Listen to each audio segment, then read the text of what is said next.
Kowalski analysis. So let me ask you this question. This is kind of a personal question. So if you were faced with these two scenarios, you can never have sex again or you settle, what do you choose? Damn. Never have sex again or I settle. Meaning like you haven't found that one that just knocks you off your feet. Because that's what I see happen to people is where they're tired of being single and they just tap. They tap out because they don't want it. It's hard, right? There's that longing.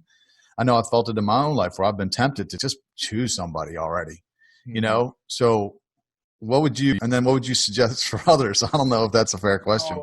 So it's going to sound crazy, but I would pick the no sex before settling. Never have sex again. Because to me, man, when you settle, you're never at peace. You're never happy. You're never fulfilled. There's always a void there. I can't live like that.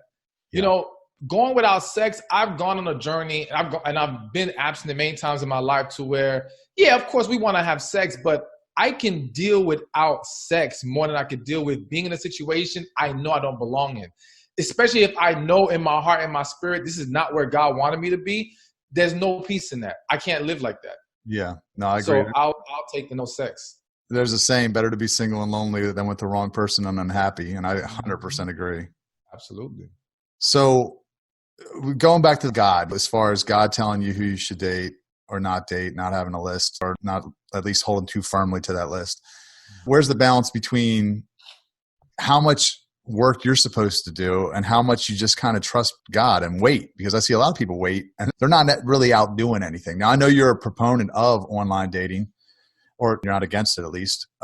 So where's the balance in that as far as like, okay, well, how much do I actually trust God to do it? And how much am I responsible for making it happen? Do you have any thoughts on that?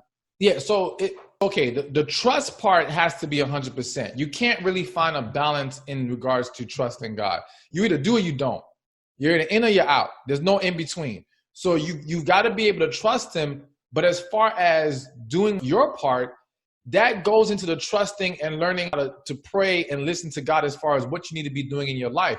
Too many people are waiting on God, but they're not putting in any work with themselves, with their own growth, with getting in alignment with where God wants them to be in life.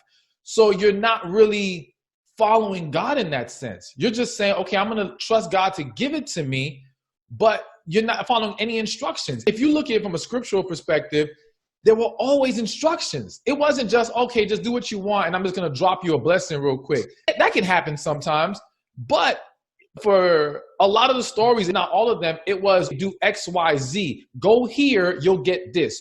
Do this, this is what's going to happen. There had to be some level of instruction. So I feel like that's the part that people are missing. Yeah. They're waiting, but they're not seeking out instruction on what they should be doing while they're preparing to receive. I don't even like saying wait. We're not waiting. We're preparing to receive. Yeah. So when you have that mentality, now you understand there's both work and faith that has to go hand in hand.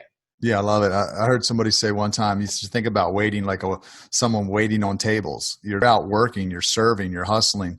When I first became a Christian, my strategy was basically what you just advised against, because my whole thing was, all right, God, I'm going to kind of hunker down. I'm going to stay out of trouble. I'm going to not sin. And I'm going to wait for you to send me a wife to help me not be lonely. It's going to fix all my problems. It was really my plan, was just not sin. You know, that was it. Of course, he just let me wait for 6 years.